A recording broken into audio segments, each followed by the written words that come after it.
Everyone just turn on your camera.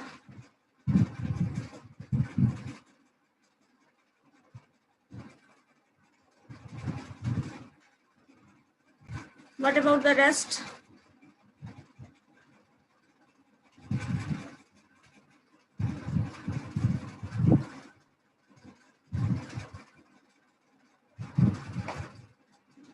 Batch 1, roll number 24.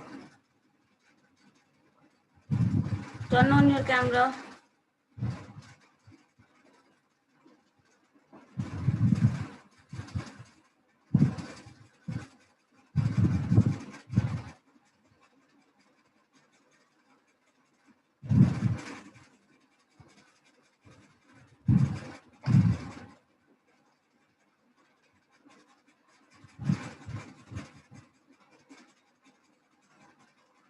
Chill. Everyone just turn on your camera. Is it audible or not?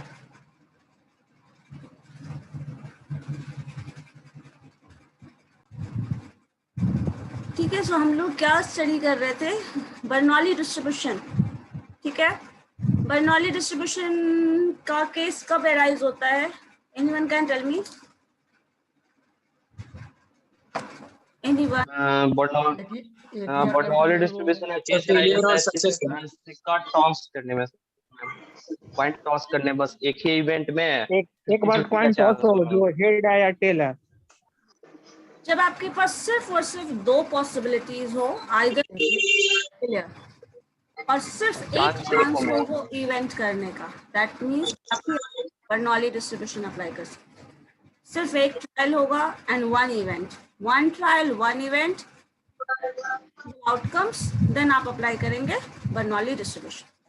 Okay, और अगर इस distribution की बात करें तो अब इसके कुछ कैरेक्टरिस्टिक हम लोग देख लेते हैं. इस डिस्ट्रीब्यूशन के क्या कैरेक्टरिस्टिक हैं, और जो भी हम स्टडी करने वाले हैं इस डिस्ट्रीब्यूशन में, तो क्या टर्म्स मिलेंगे, किस तरह का पॉसिबिलिटीज है, सो वो हम लोग देख रहे हैं. ठीक है, चलो. मैम प्रोबेबिलिटी में बर्नौली डिस्ट्रीब्यूशन से हम लोग स्टार्ट करेंगे. फिर से बोलिए, क्या अलग टॉपिक है. फिर से बोलिए, आप क्या बोल रहे हो? मैं बोल रहा हूँ ये अलग टॉपिक है या प्रोबेबिलिटी में ही आ रहा है? प्रोबेबिलिटी डिस्ट्रीब्यूशन में आ जाता है. प्रोबेबिलिटी का थोड़ा एडवांस लेवल है. Okay ma'am. वगैरह कुछ आप देख रहे होंगे उसमें. तो जैसे हम लोग प्रोबेबिलिटी अभी स्टार्टिंग हुआ था तो वहीं से शुरू से स्टार्ट करते हैं प्रोबेबिलिटी एक सिमेट्रिक वे में. मैम उसके डेफिनेशन से एकदम स्टार्ट करती हैं. क्या बोल रहे हैं शुभम? फिर से बोलिए. मैम हम लोग बोल रहे हैं कि शुरू से स्टार्ट करने के लिए प्रोबेबिलिटी को ही शुरू से करना है. प्रोबेबिलिटी कुछ पोर्शन पढ़ा नहीं है? नहीं, मतलब डेफिनेशन सिर्फ हुआ था तो वो भी पूरा नहीं हुआ था, तो इसलिए रिक्वेस्ट है कि आप शुरू से पढ़ा देते. अच्छा, एक मिनट. प्रोबेबिलिटी में जो बोल रहे हैं आप, शुरू में हुआ था इंट्रोडक्टरी टाइप हुआ है. हाँ. What is probability type? Okay, तो डिस्ट्रीब्यूशन वाला पोर्शन फिर आप कैसे करेंगे? मैम पहले बेसिक तो उसका पता चल रहा है प्रोबेबिलिटी का, उसके बाद ही तो एडवांस फॉर्म आएगा. मैम आप कैसे पढ़ाती हैं? मतलब पहले नोट्स वोट्स दे के मतलब ऐसे पढ़ाइए मैम, तो ज़्यादा सही रहेगा. देखो, सीक्वेंशियली अगर पहले तो आपने डिसाइड नहीं किया था शुरुआत से करना कैसे है, क्या पढ़ रहे हो, क्या टॉपिक डिसाइड करना, वो टॉपिक आपको नहीं पढ़ना, लेकिन जो पढ़ना है ना उसमें डिफरेंट कॉन्सेप्ट चाहिए फ्रॉम डिफरेंट फील्ड्स. ठीक है, अब उसमें से कोई एक पर्टिकुलर पॉइंट है जिसका आप एक पर्टिकुलर कॉन्सेप्ट लेंगे, उसके बेसिक्स में एक चैप्टर पढ़ोगे, एक यूनिट जो पढ़ते हो वो पढ़ोगे. दूसरा टॉपिक लोगे तो दूसरा पर्टिकुलर कॉन्सेप्ट है, उसके बेसिस पे दूसरा यूनिट पढ़ोगे. इसी तरह थर्ड यूनिट है, फोर्थ यूनिट है, जितने भी यूनिट है, ऑलमोस्ट एक दो यूनिट है जो आपका कहीं ना कहीं कॉम्बिनेशन के टर्म में यूज किया जा सकता है. बाकी सारे टॉपिक्स आपके टोटली डिफरेंट है, सब इंडिपेंडेंट टॉपिक है, और वो एक कहा जाए तो डिफरेंट पेपर्स का थोड़ा पार्ट है. तो सबके लिए इंडिपेंडेंट कॉन्सेप्ट चाहिए कहीं ना कहीं. सब कुछ आपस में एक इंटर रिलेटेड होता है ना, जिस तरह से आप समझ रहे हो, मतलब या फिर समझते हो यूनिट वाइज रिलेटेड. लेकिन मैम यूनिट वाइज अगर आप स्टार्ट करते तो ज़्यादा सही रहता ना. कहाँ से स्टार्ट करते? शुरुआत यूनिट 3 स्टार्टिंग से एलिमेंट्री ऑफ प्रोबेबिलिटी इसमें। ओके ठीक है, प्रोबेबिलिटी वाले टर्म से। Yes ma'am. चलो ठीक है, कोई बात नहीं। तो एक काम करो, आप लोग एक नोट पैड रख लीजिए, कॉपी पेन, मैं बताती जा रही हूँ, आप लोग लिखते चलेगा। हाँ वो सब है मैम ठीक रेडी। है, एक्सप्लेनेशन के साथ साथ लिखते चले जाइएगा, समझ में आ जाएगा। प्रोबेबिलिटी का जो इनिशियल कॉन्सेप्ट है उसके लिए वो हेल्पफुल होगा। ठीक है, ओके मैम। चलो ठीक है, हेडिंग क्या डाले मैम? हेडिंग डाल दीजिए basic terminology used in probability.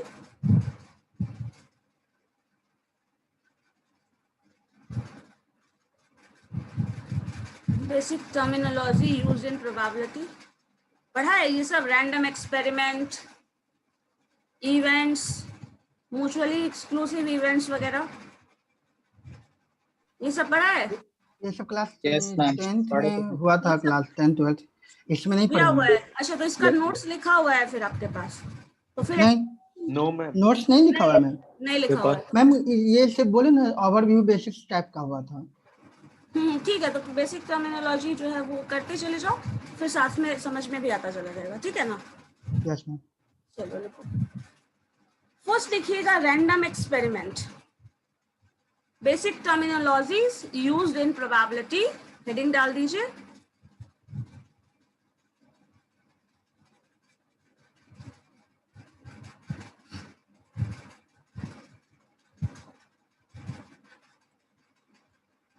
First random experiment. देखो, कोई भी एक्सपेरिमेंट वर्ड तो ऐसे बहुत साइंटिफिक लगता है, और चूंकि ये साइंटिफिक लगता है और साइंटिफिक वर्ड है भी, बट यहाँ पे जो एक्सपेरिमेंट है उसको साइंटिफिक, अच्छा एक मिनट मुझे बताइए, इन टर्म्स ऑफ प्रोबेबिलिटी हम बात करें तो क्या किसी भी एक्सपेरिमेंट, किसी भी टास्क, किसी भी परफॉर्मेंस को हम लोग प्रोबेबिलिटी के टर्म में बात करें तो क्या वो एक्सपेरिमेंट कंसिडर किया जा सकता है? सिंपल, बस एक सोच के बताओ, अपनी मर्जी से जो बोलो, कोई गलत और वो सही की बात नहीं है। आप कुछ भी बोले, नो प्रॉब्लम, आप कुछ भी बोल सकते हो, जो लॉजिक समझ में आ रहा है वो लॉजिक आप दीजिए, बट एटलीस्ट दीजिए क्या है लॉजिक।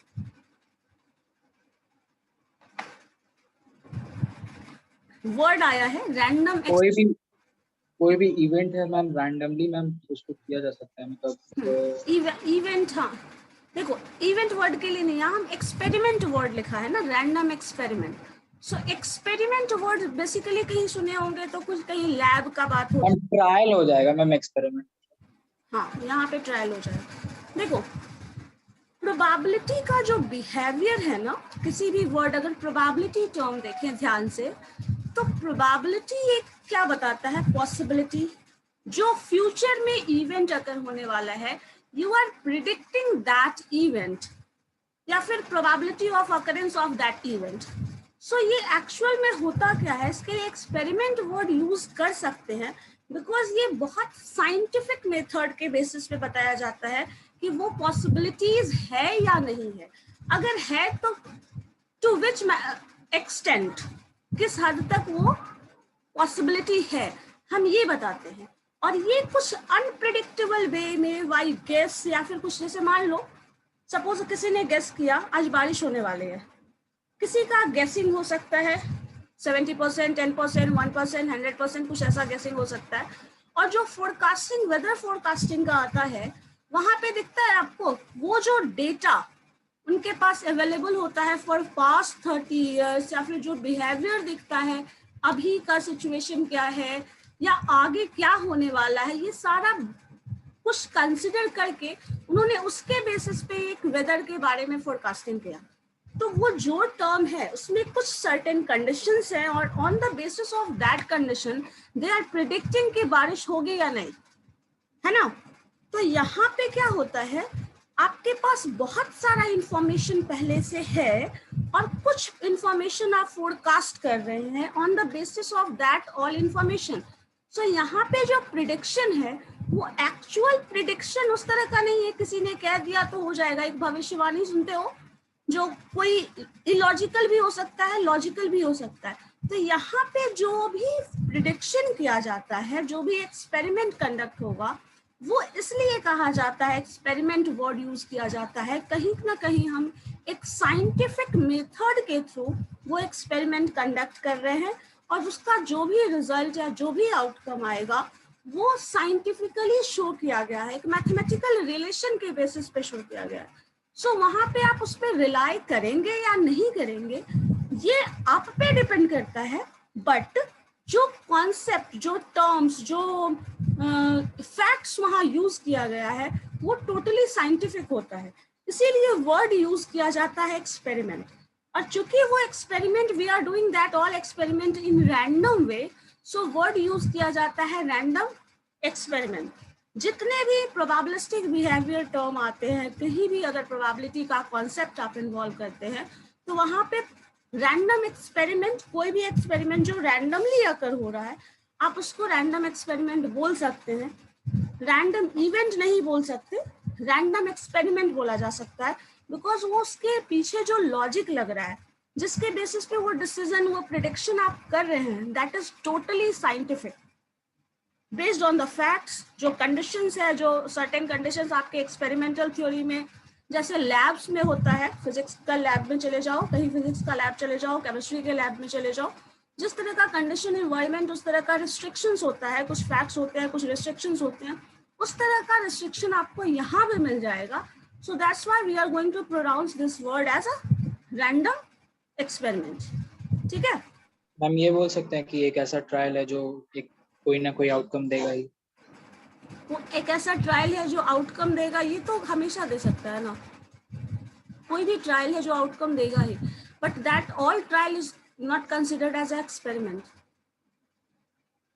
जब एक्सपेरिमेंट कंडक्ट करेंगे वेरियस कंडीशन, मान लो आप कॉइन टॉसिंग एक्सपेरिमेंट कर रहे हो, तो रिजल्ट जो आएगा, ठीक है, आइदर हेड आ चुका है या टेल आ चुका है, कुछ भी एक आएगा, जो आएगा that particular event is called event.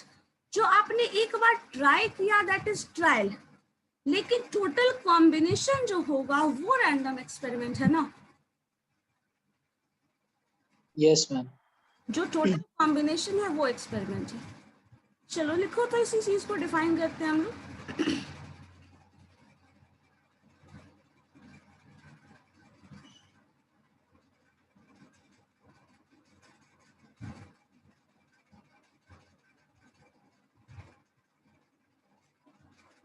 Random experiment word लिखिए, डिफाइन करिए।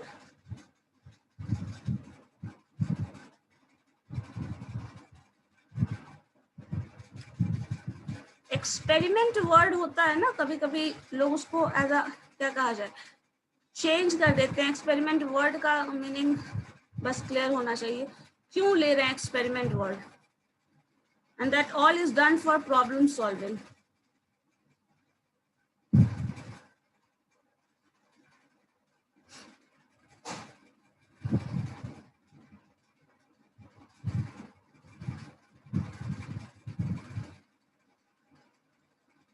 चलो लिख लिया random experiment.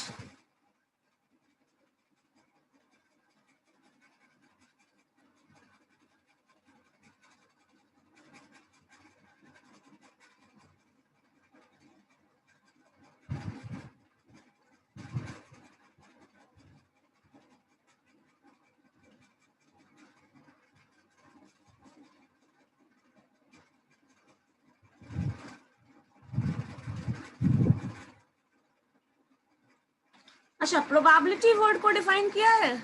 What is probability?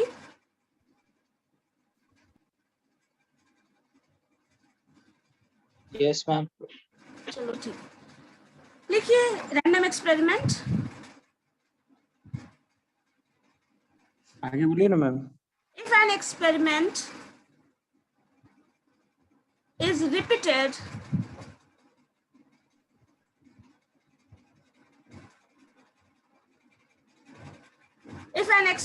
repeated under homogeneous and similar condition,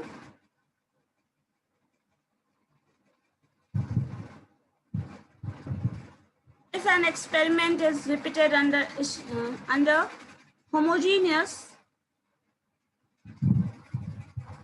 and similar condition, but the outcome is not same,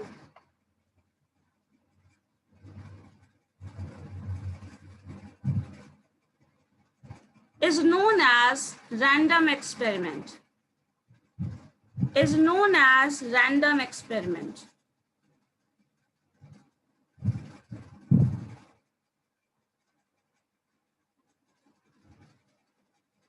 In this situation,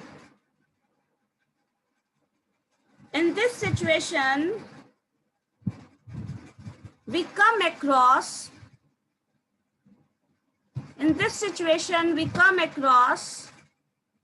two types of situations.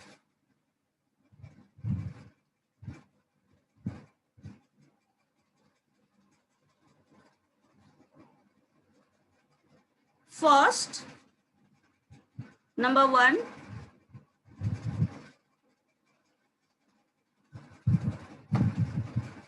when the outcome is unique,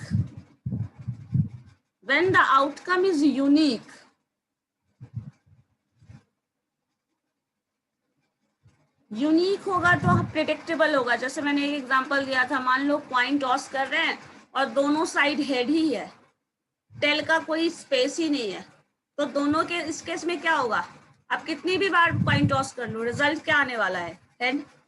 अब कौन सा दोनों side head कैसे हो सकता क्या, एक combination है? ना, ऑप्शंस दे रहे हैं। मान लीजिए दोनों केस में दोनों ही आप ही का ऑप्शन है, सपोज ऐसा है, तो आउटकम सिर्फ यूनिक है। यूनिक मींस सिर्फ एक ही ऑप्शन है आपके पास। अगर ऐसा हो तब की बात होता है। दूसरा,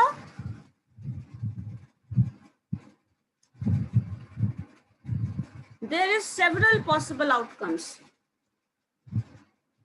Ma'am, repeat again. There is several possible outcomes. Second number है, this is the second point. There are several possible outcomes. First case हो सकता है there is unique outcome. Suppose आप एग्जाम दे रहे हैं, हर बार सक्सेस का कॉम्बिनेशन ही आ रहा है, ऐसा कुछ हो। ये बर्नौली डिस्ट्रीब्यूशन वाला तो केस है नहीं कि आपने एक बार ही इवेंट करना है, एक ही बार ट्रायल करना है, एक से ज्यादा ट्रायल कर सकते हैं ना। सो रिजल्ट यूनिक आ रहा है तब, रिजल्ट नॉट यूनिक होता, देन दैट मीन्स सिंपल एक यूनिक कॉम्बिनेशन आ जाए, ऑल टाइम आप सक्सीड कर रहे हैं, दूसरे में ऑल टाइम फेल कर रहे हैं, ऐसा ऑप्शन आ सकता है। थर्ड है दोनों का कॉम्बिनेशन आ सकता है, success failure failure success, like ऐसा। ठीक है, सेकेंड लिखिए, सेकेंड टर्म डिफाइन करेंगे हम लोग, ट्रायल एंड इवेंट। ट्रायल और इवेंट को साथ में अगर कर देते हैं, साथ में ही डिफाइन कर लेते हैं, trial and event.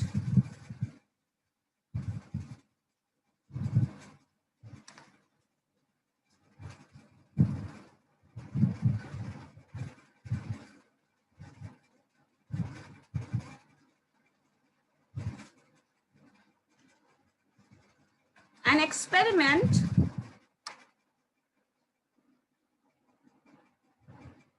experiment which is repeated, an experiment which is repeated under essentially identical condition,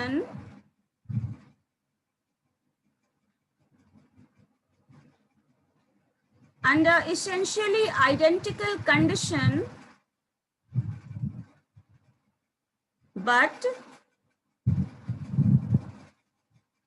doesn't give unique result,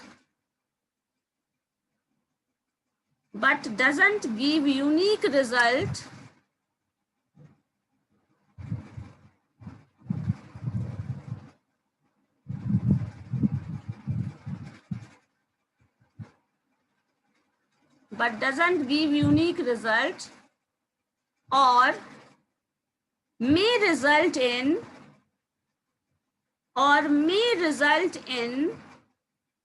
several possible outcomes, may result in one of the several possible outcomes, may result in one of the several possible outcomes is known as trial, is known as trial.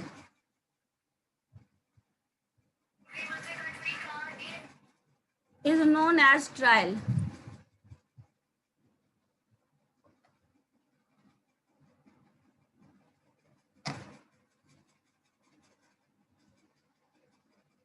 ठीक है, clear है? देखो trial में क्या होता है, आपने first time exam दिया, that particular exam is your trial. Second examination दिया, that particular examination is your trial. Third, ये थर्ड भी ट्रायल है. एक बार कॉइन टॉस किया वो ट्रायल है, सेकेंड टाइम कॉइन टॉस किया वो ट्रायल है. अब जो भी रिजल्ट आएगा, आइदर हेड आए या टेल आए, दोनों में से कोई एक ही आ सकता है. बट जो भी आएगा वो आपने जो ट्राई किया है, जो एक्सपेरिमेंट कंडक्ट किया है, that is trial, and the outcome of that trial is event. So last में लिख दीजिए एक लाइन, इवेंट क्या है?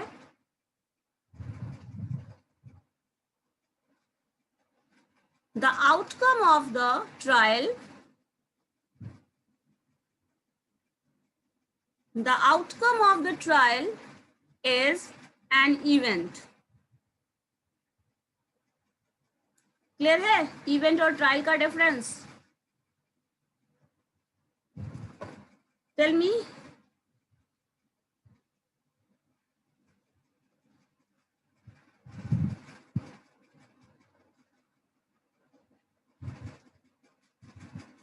मैम एक बार फिर से बताइएगा मैम, इवेंट के बारे में क्या बताया था? Outcome of, The outcome of the trial is event, is known as an event.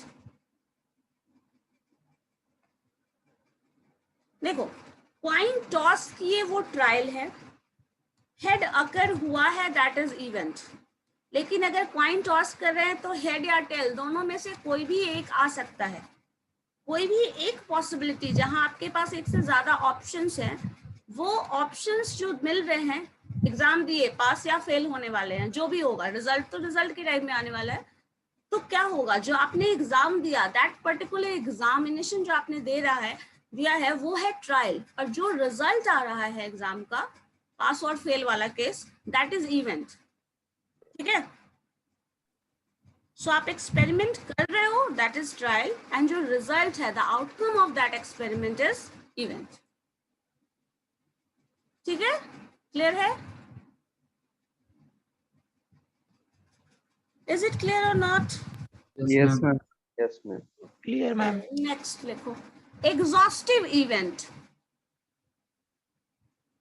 Exhaustive event.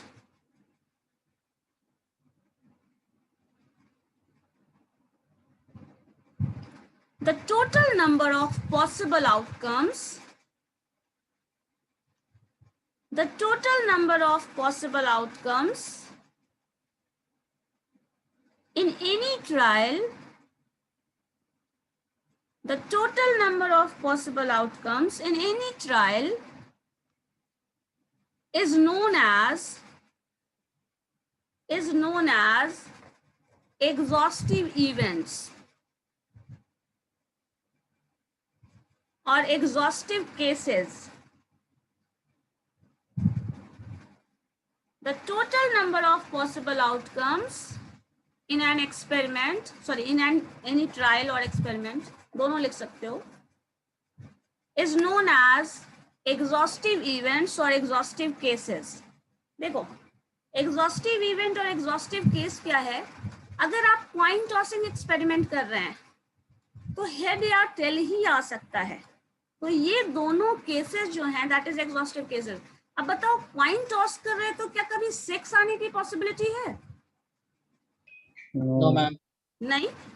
तो अगर कॉइन 6 वाला पॉसिबिलिटी कब आएगा? जब आप कौन सा केस ले रहे हो, 1 2 3 4, मतलब डाइस थ्रो कर रहे हो तभी आएगा. तो कॉइन टॉसिंग एक्सपेरिमेंट के लिए अगर देखें तो total number of exhaustive cases that is वो कंपाउंड इवेंट हो जाएगा ना? हाँ, कंपाउंड इवेंट, अभी कंपाउंड इवेंट कंपाउंड आएगा तब हाँ हो सकता है, बट फिलहाल तो यहाँ पे नहीं। तो मैम जो भी 2 इवेंट कोई भी मैम एक साथ हो रहा हो तो हाँ, तो 2 इवेंट आप एक साथ लोगे तो दोनों एक्सपेरिमेंट एक साथ कंडक्ट करोगे तब ना। यस मैम, वही बोल रहा हूँ। बस यहाँ पे कर सकते हैं, ठीक है। अभी यहाँ पे एग्जॉस्टिव केसेस में वो बता रहे हैं जो भी टोटल नंबर ऑफ पॉसिबिलिटीज है इन एन एक्सपेरिमेंट, जो भी टोटल नंबर ऑफ पॉसिबिलिटीज है, कॉइन टॉस कर रहे हैं, हेड या टेल आ सकता है, तो ये दोनों जो है दैट इज एग्जॉस्टिव इवेंट और एग्जॉस्टिव केसेस। अगर डाइस थ्रोइंग एक्सपेरिमेंट कर रहे हैं तो 1 2 3 4 5 6 में से कुछ भी आ सकता है, तो ये पूरा सेट जो होगा दैट ऑल सेट, ये पूरा सेट जो है वो आप बोल रहे हैं इसको एग्जॉस्टिव इवेंट्स, यही पॉसिबिलिटीज है। अगर हम डाइस थ्रो कर रहे हैं तो इसमें हेड आने की पॉसिबिलिटी नहीं है, so this is not one of the exhaustive case, but ये टोटल एग्जॉस्टिव केसेस है। जो भी पॉसिबिलिटीज है, the collection of all the possibilities is exhaustive event और एग्जॉस्टिव केसेस, ठीक है।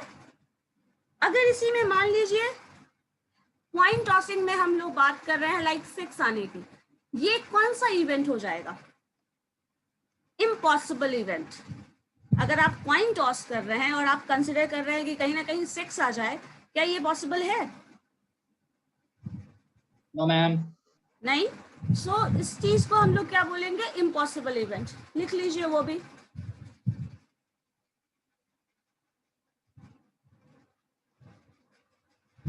Impossible event. हाँ, इम्पॉसिबल इवेंट।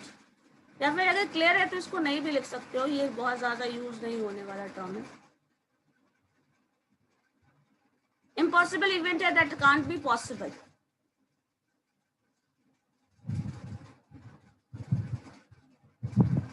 ठीक है। एग्जाम्पल में आप लिख सकते हैं इसके लिए, एग्जॉस्टिव केसेस में भूल सकते हो क्योंकि बाकी टर्म तो याद रहेगा, बट एग्जॉस्टिव में भूल सकते हो तो लिख लो आप लोग। In a coin tossing experiment there are total 6 exhaustive cases. In coin tossing experiment में 2 possible exhaustive cases and dice throwing में 6 possible exhaustive cases होंगे। एज एग्जाम्पल चाहे तो लिख सकते हैं, अगर क्लियर है तो एग्जाम्पल नहीं भी लिखो, बट फॉर एग्जाम्पल एग्जामिनेशन में कभी कभी एग्जाम्पल के साथ एक्सप्लेन करने के लिए बोला जाता है, देन एक एग्जाम्पल डाल दीजिए, ठीक है। इम्पॉसिबल इवेंट लिख रहे हैं? नहीं मैम, हम उसको छोड़ दिए हैं। चलो ठीक है, नेक्स्ट लिखो तो फिर। फेवरेबल इवेंट्स और फेवरेबल केसेस, फेवरेबल इवेंट्स और favourable cases.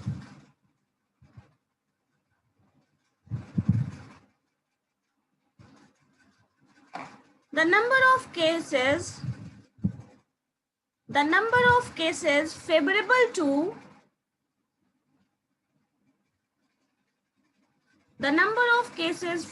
to an event in a trial, the number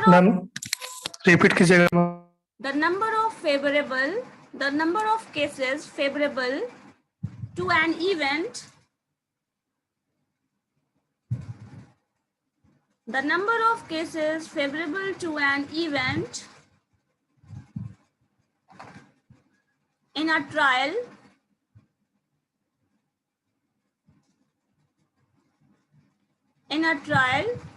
is the number of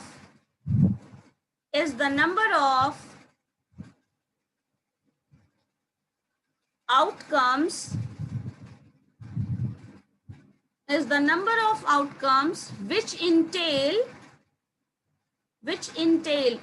लिखना फॉर कॉम्बिनेशन आता है ENTAIL, entail, which मतलब क्या होता है? हाँ बता रहे कॉम्बिनेशन से बन रहा है उसके, बता रही हूँ, एक्सप्लेन करके बता रही हूँ। लिख लो पहले word, which entail the happening of the event, which entail the happening of the event, जिसके कॉम्बिनेशन से बनता है। जैसे मान लो अगर इवेंट हमारा कुछ ऐसा हो कि आप बात कर रहे हैं, कॉइन टॉसिंग एक्सपेरिमेंट कर रहे हैं, और अकरेंस ऑफ इवन नंबर या अकरेंस ऑफ ऑड नंबर को आप एज अ इवेंट डील कर रहे हैं। मान लो अगर आप और फ्रेंड आपके डाइस थ्रो करते हैं, सपोज एक कोई डाइस थ्रो कर रहा है और बोल रहा है इवन नंबर आएगा then he is going to win, और अगर ऑड नंबर आ रहा है तो you are going to win. अगर ऐसा होगा तो कॉम्बिनेशन क्या बन रहा है, 135 में आप विन करने वाले हो और 246 में वो दूसरा विन करेगा, जो अपोनेंट होगा वो विन करने वाला है।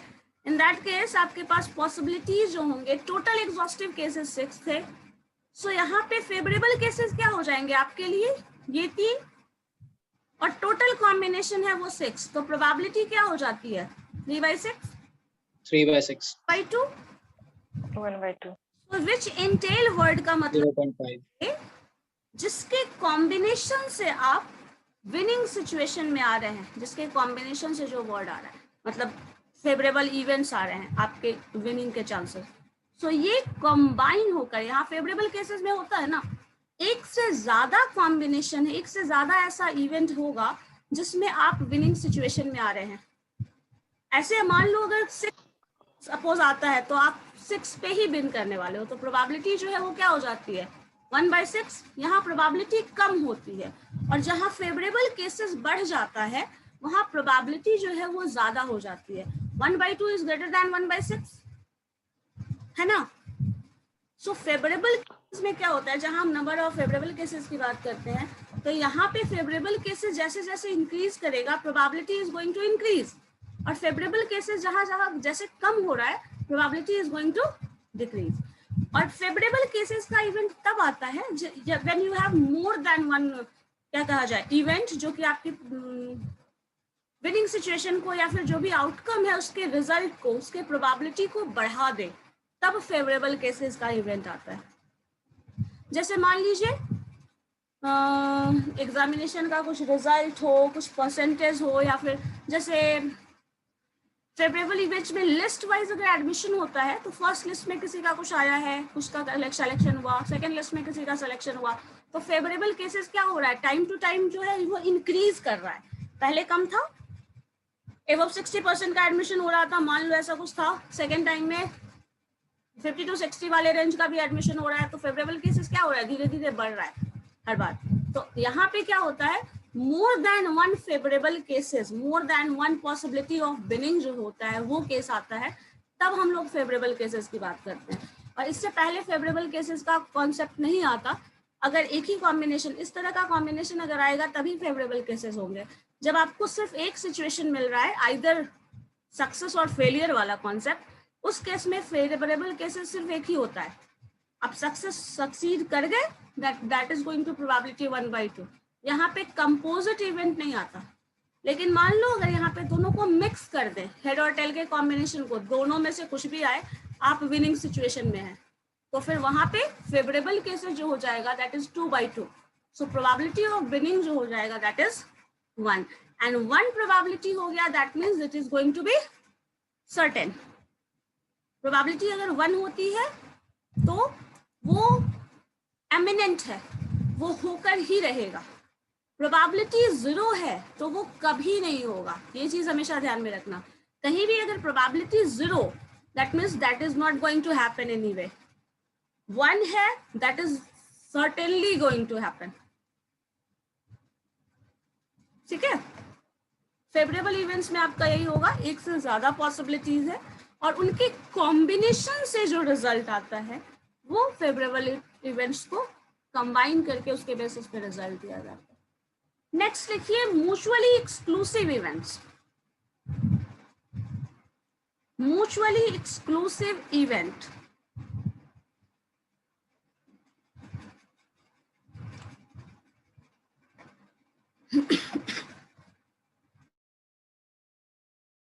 ठीक है, लिख लिया म्यूचुअली एक्सक्लूसिव इवेंट। देखो म्यूचुअली एक्सक्लूसिव इवेंट वो इवेंट है जब कोई एक अकर हो चुका है तो दूसरे अकर होने का चांस जो है वो 0 हो जाए। सपोज आपने कॉइन टॉस कर लिया, एक बार कॉइन टॉस करना था, आपने कॉइन टॉस किया, जो रिजल्ट है, जो आउटकम है, वो हेड आ चुका है। अब क्या पॉसिबिलिटी है कि वो टेल आ जाए? No ma'am. सपोज एग्जाम दिए, पास हो चुके हैं, रिजल्ट हमारे हाथ में है, अब क्या पॉसिबिलिटी है कि फेल हो जाए दोबारा से? है पॉसिबिलिटी? नहीं है ना, नो मैम। बिल्कुल ही पॉसिबल नहीं है। तो अगर एक इवेंट अकर हो चुका है और दूसरा इवेंट होने का चांस है ही नहीं, उस तरह के केसेस को हम म्यूचुअली एक्सक्लूसिव इवेंट्स कहते हैं। लिखिए इसी चीज को बस, events are said to be mutually exclusive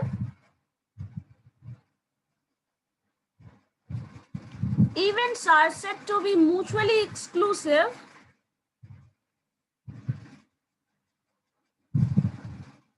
if the happening of any of them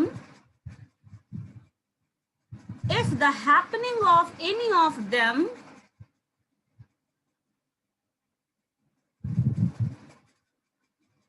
if happening of any of them precludes precludes precludes CLU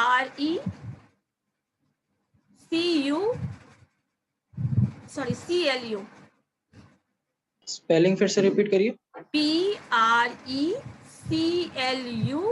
PRECLUDES precludes the happening of the another event, the happening of all the another event कर दो, happening of all the other event। Ma'am पूरा एक बार repeat कीजिएगा। क्या बोल रहे हो? ये वाला म्यूचुअली एक्सक्लूसिव एक बार पूरा रिपीट कीजिएगा। की आवाज बहुत लो आ रही है। मैम पूरा रिपीट कीजिए एक बार। Okay. Events are said to be mutually exclusive if happening of one of the event, happening of any of one of them precludes the happening of all the others. ठीक है, जैसे dice throw कर रहे हैं, suppose आप चलो dice throw कर रहे हैं, 6 आ चुका है, अब 6 आ चुका है तो क्या दूसरा कुछ आएगा? आ चुका है। अगर दूसरा कुछ भी आएगा वो सेकंड ट्रायल में आएगा, फर्स्ट ट्रायल में वो ऑलरेडी आ चुका है, अब दूसरा ऑप्शन नहीं है। तो ऐसे कभी भी केसेस आते हैं, सपोज कोई अलाइव है, डेड है, दोनों एक साथ हो सकता है? नहीं, एक ही इवेंट आएगा ना। जब भी ऐसा कंडीशन हो कि एक पर्टिकुलर इवेंट अगर हो चुका है तो पॉसिबिलिटी ऑफ अदर इवेंट जो हो that is going to be 0। अगर ऐसा है, दूसरा आने का ऑप्शन ही नहीं है, तब हम लोग बोलते हैं म्यूचुअली एक्सक्लूसिव। और म्यूचुअली होता है कि म्यूचुअली होता है? म्यूचुअली होता है। और क्या होता है? म्यूचुअली क्या बोलते हैं मैम उसको? Mutually MUTUALLY mutually. Mutually mutually है ना, MUTUALLY म्यूचुअली एक्सक्लूसिव। चलो नेक्स्ट लिखो, इक्वली लाइकली इवेंट्स। इसका भी एग्जांपल हम लोगों ने सबसे स्टार्टिंग डे ही डिस्कस किया था। Equally likely events, equally likely क्या होगा? सब एक ही बार लिखा है क्या ma'am? Equally likely events.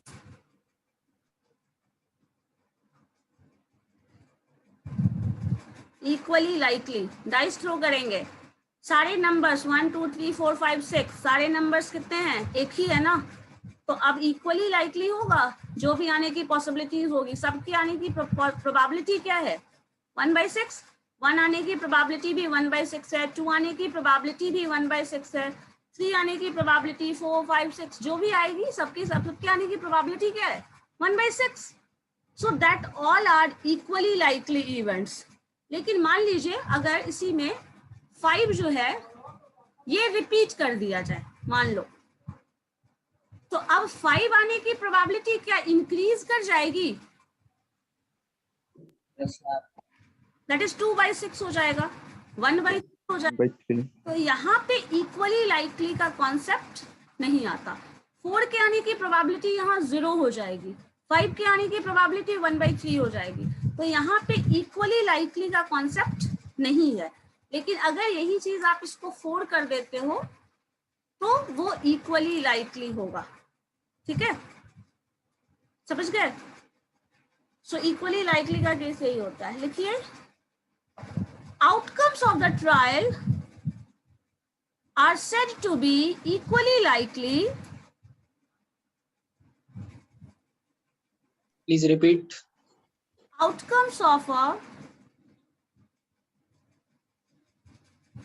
Outcomes of a trial are said to be equally likely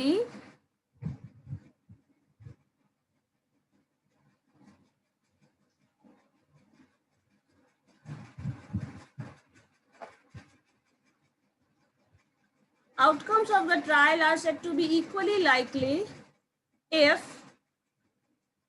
there is no reason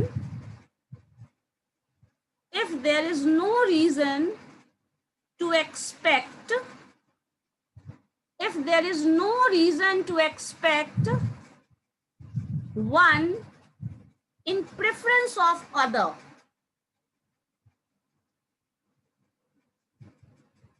If there is no reason to expect one in preference to the other, किसी एक को ज्यादा preference मिल रहा है, occurrence के chances ज्यादा है, probability ज्यादा है, ऐसा केस ना हो, then they are said to be equally likely. जैसे मैंने अभी जस्ट आपको ये केस बताया, अगर यहाँ पे 5 कर देते हो, सपोज डाइस आप बना रहे हो, उसी में 5 एंटर कर दिया बाय मिस्टेक, अब 4 की प्रोबेबिलिटी तो 0 हो जाएगी, बट 5 के प्रोबेबिलिटी जो भी होगी अकरेंस ऑफ 5, वो क्या होगा? That is always greater than the rest of the numbers, होगा ना? So 1 is going to be considered as the preferred position. Preferred position में होगा 5, but बाकी जो भी होगा उसका preferred position नहीं होगा. So अगर preferred cases arise नहीं होते हैं, in that case we are going to say it that is it event is going to be equally likely. चलो next, clear है ये? Equally likely. Okay. Next लिखिए independent events. Independent events. अब independent event, ये सारे जो cases अभी तक हम पढ़ रहे थे, एक पर्टिकुलर इवेंट का था। आइदर आप कॉइन टॉसिंग एक्सपेरिमेंट ले लें या फिर डाइस थ्रोइंग एक्सपेरिमेंट ले लें। इन दोनों केसेस के एक पर्टिकुलर इवेंट की हम बात कर रहे हैं। अब इंडिपेंडेंट इवेंट का जो कॉन्सेप्ट है वो 2 इवेंट की बात करेगा और दोनों इवेंट एक दूसरे से इंडिपेंडेंट है। इसका एग्जांपल आप अपने क्लास में ले सकते हो। 2 अलग अलग स्टूडेंट से सपोज एग्जाम दिया, दोनों का रिजल्ट अपना इंडिपेंडेंटली कुछ आएगा। एक के रिजल्ट से दूसरे को कुछ अफेक्ट नहीं करने वाला, वो है ना? ऐसा है, ऐसा या नहीं? आप पास हो गए, yes, है ऐसा। आप फेल हो गए तो आपके फ्रेंड भी फेल हो गए, ऐसा नहीं होता। जो दूसरे इवेंट पे डिपेंडेंट, हाँ, दोनों इंडिपेंडेंट है, बस इसी चीज को लिखना है। लिखो, several events are said to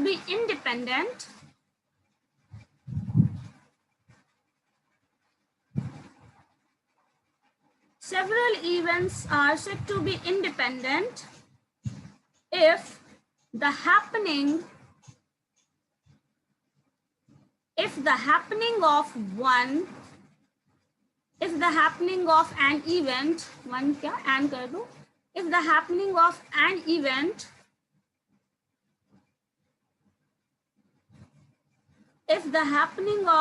event is not affected by supplementary knowledge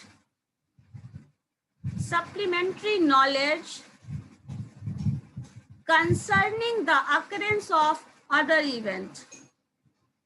Supplementary knowledge concerning the occurrence of other event.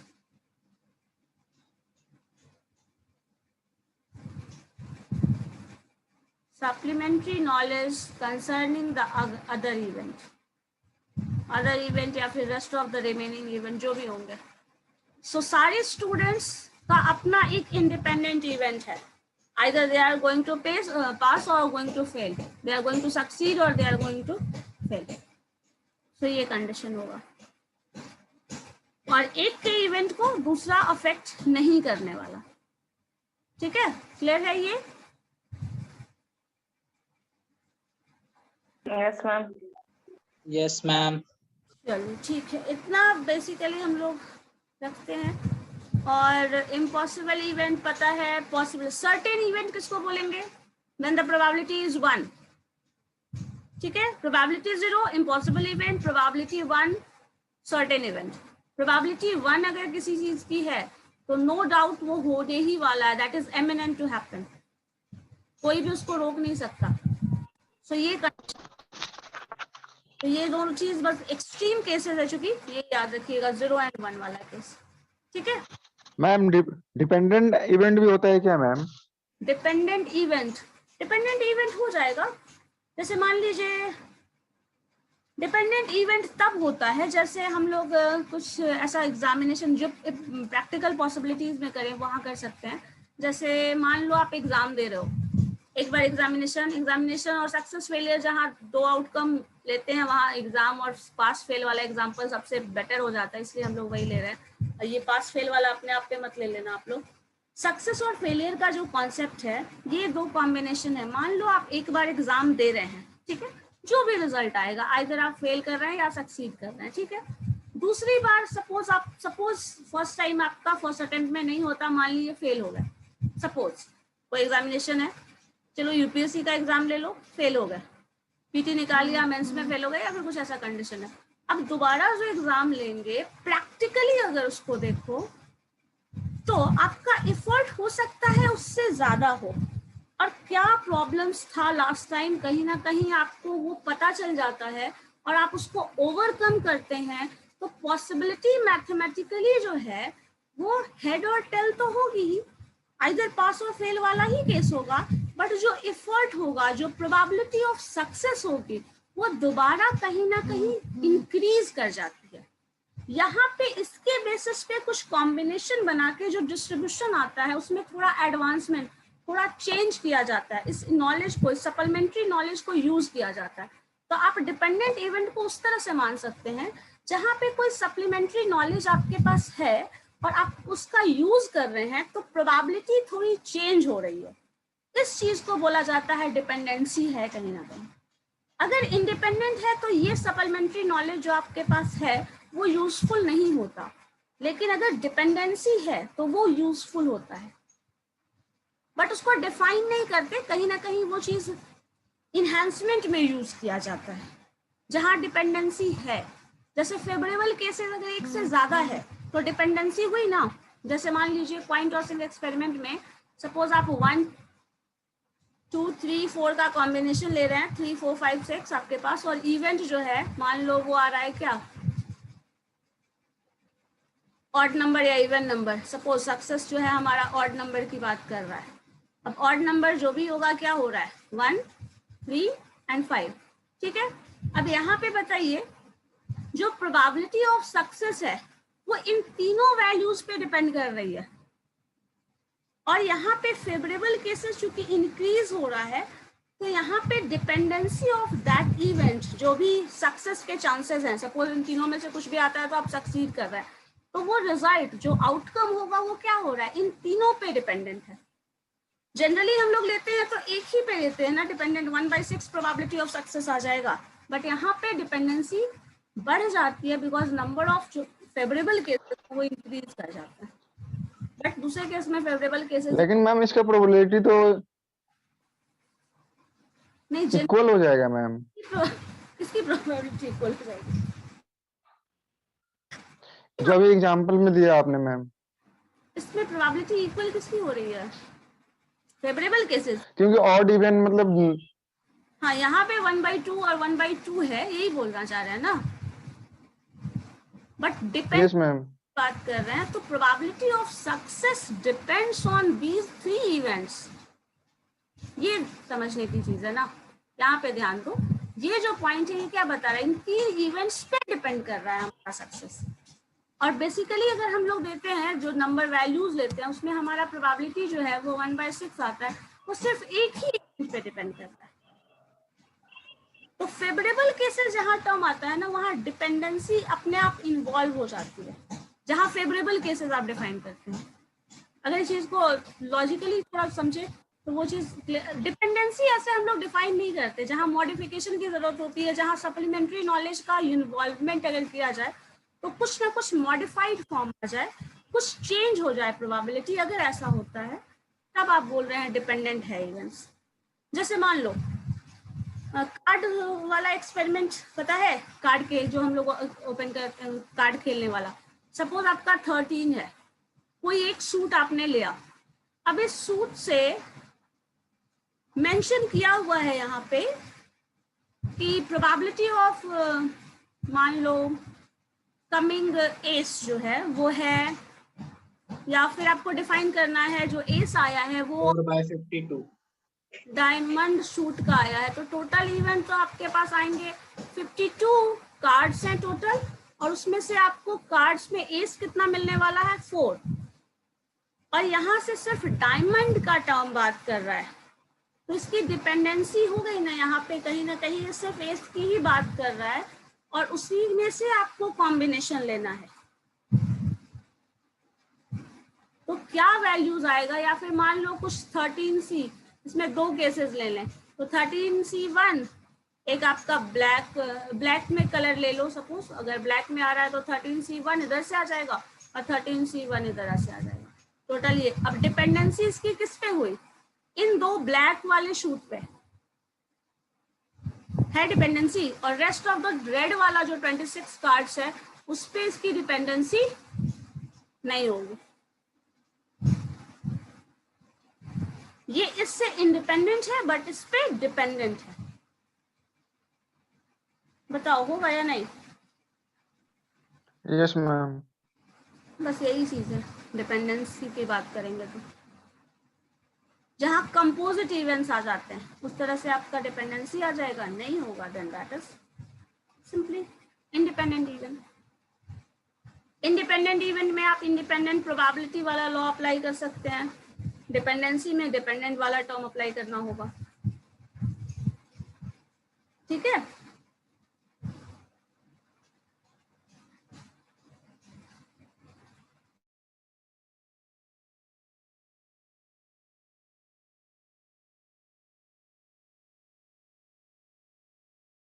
तक में कोई और डाउट है तो पूछिए।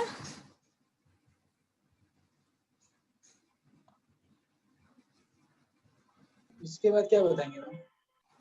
इसके बाद प्रोबेबिलिटी का कुछ डेफिनेशन देख लेंगे, कॉम्बिनेशन, कुछ एग्जांपल्स।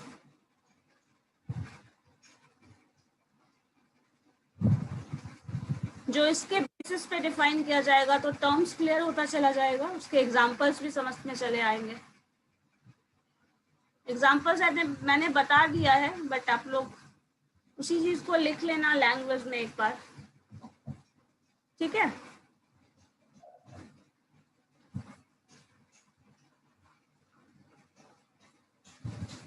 और कोई डाउट बताओ, इतने तक में कुछ पूछना है और भी?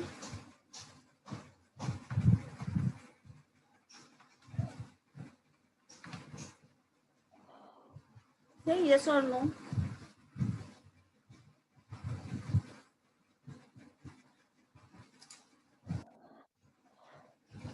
चलो ठीक है, फिर कोई क्वेश्चन नहीं है तो नेक्स्ट से फिर देखते हैं।